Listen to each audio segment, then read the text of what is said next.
میں نے سب کچھ اتار کے ایک طرف رکھا، اپنا عروسی دوپٹہ بھی اتار دیا۔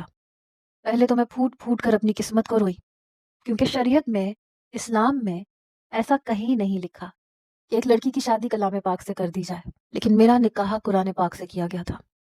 میرا باپ مجھے اس لیے خوش قسمت کہتا تھا کیونکہ جانتا تھا کہ مستقبل میں میرے ساتھ کیا کیا جائے گا۔ میری زندگی کا فیصلہ پہلے ہی کر دیا گیا تھا، مجھے بس اس بات سے انجان رکھا گیا تھا۔ کچھ دیر گزری، جب دروازے پہ دستک ہوئی، میں نے اپنے آنسو صاف کیے تو وہی عورت کمرے میں داخل ہوئی جسے کل تک میں اپنی ساس سمجھتی تھی۔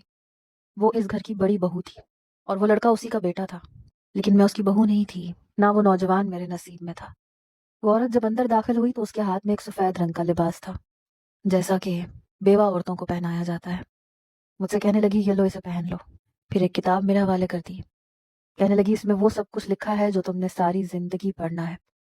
اس کے علاوہ ایک کلام پاک 3 دن میں ختم کرو گی۔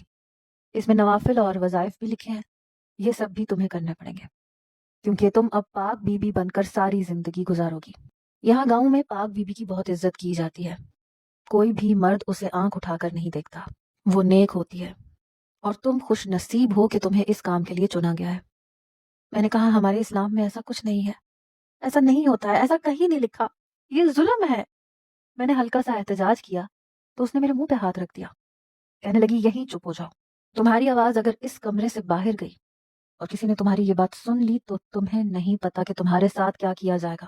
تم یہاں کے مردوں سے واقف نہیں ہو۔ یہاں کے ریت رواجوں کی خاطر لڑکیوں کو بلی کا بکرا بنایا جاتا ہے اور قربان کر دیا جاتا ہے۔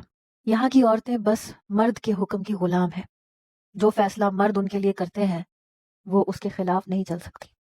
تم یہ سفید جوڑا پہن لو اور آج سے ہی اپنے وظائف شروع کر دو۔ میں نے وہ جوڑا اس کے ہاتھ سے لے لیا تو وہ کھڑی ہو گئی، وہ کمرے سے باہر چلی گئی اور دروازہ بھی بند کر دیا۔ میں نے وہ سفید جوڑا پکڑا اور واش روم میں چلی گئی۔ رگڑ رگڑ کے میں نے اپنا میک اپ اتارا۔ مجھے تو لگا تھا کہ میری شادی ہوگی تو میرا شوہر میری تعریف کرے گا، لیکن میری قسمت میں تو شوہر نام کی کوئی چیز نہیں، کیونکہ میں پاک بی بی تھی، اور یہ فیصلہ میری پیدائش پر ہی ہو چکا تھا کہ میری زندگی میں کوئی بھی مرد نہیں آئے گا۔ میں جب باہر آئی تو جائے نماز بچھایا، نفل ادا کیے، پھوٹ پھوٹ کے رونے لگی، اپنے اللہ سے یہ کہنے لگی کہ جب تیری شریعت میں ایسی کوئی چیز نہیں لکھی تو یہ لوگ کیوں ثواب کی نیت سے یہ سب کچھ کرتے ہیں، حالانکہ ان چیزوں کی کوئی حقیقت نہیں ہے۔ میں ایک انسان ہوں اور اپنے اندر فطری طور پر ہر خواہش رکھتی ہوں جو ایک عورت کے اندر ہوتی ہے، اپنے شوہر کی، اپنے بچوں کی، اپنے ایک گھر کی۔ کاش میری شادی کسی انسان سے کی جاتی، بے شک وہ زیادہ امیر نہ ہوتا، لیکن میری زندگی ویسی ہوتی جیسی باقی عورتوں کی ہوتی ہے۔ لیکن میرا نکاح زبردستی کلام پاک سے کر کے مجھے پاک بی بی کا درجہ دے دیا گیا۔ 16 سال کی عمر میں میری زندگی کو ایک کمرے کا قیدی بنا دیا گیا۔ بہرحال میں خاموش رہی، کسی سے کچھ کہہ بھی نہیں سکتی تھی۔ میں نے کلام پاک کھولا تو اس کی تلاوت کرتے ہوئے میرے آنسو کلام پاک پہ گر رہے تھے، جس کی کسی آیت میں یہ نہیں لکھا تھا کہ کسی لڑکی کی شادی کلام پاک سے ہو سکتی ہے۔ وہ ایک اللہ کی کتاب تھی جو ہدایت کے لیے اتاری گئی تھی، جس میں زندگی کے گزارنے کے بارے میں لکھا گیا تھا۔ یہ بتایا گیا تھا کہ مسلمانوں کو زندگی کیسے گزارنی چاہیے، کیسے احکام کی پابندی کرنی چاہیے۔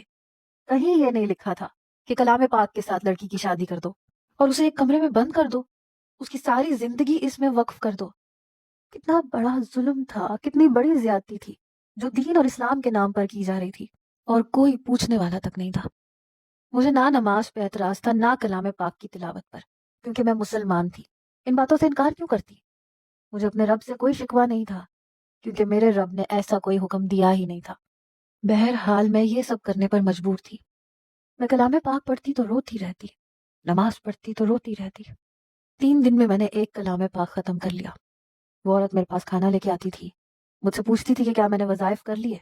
میں بالکل سادہ رہتی تھی، میرے کمرے میں کوئی شیشہ نہیں لگا ہوا تھا کہ میں اپنا چہرہ بھی دیکھ سکوں۔ مسلسل 3 سال میرے یوں ہی گزر گئے۔ میں ایک کمرے میں بند تھی، کبھی کمرے سے باہر جھانک کر نہیں دیکھا تھا، نہ مجھے اس چیز کی کوئی اجازت تھی۔ میرے کھانے پینے کا بہت خیال رکھا جاتا تھا، باقی کا سارا وقت میرا یا تو عبادت میں گزرتا تھا یا کچھ دیر کے لیے میں آرام کر لیتی تھی۔ لیکن یہ بھی کیا کوئی زندگی تھی؟ میں نے سارے زیورات اسی رات اتار دیے تھے سوائے ایک انگوٹھی کے، اور وہ تھی فضل بخش کی پہنائی ہوئی انگوٹھی۔ وہ میں نہیں اتار سکی۔ رات کو سوتے وقت جب میری نظر اس انگوٹھی پہ پڑتی تھی تو فضل بخش کی شرارتیں اور باتیں یاد آنے لگتی تھیں۔ ایک بار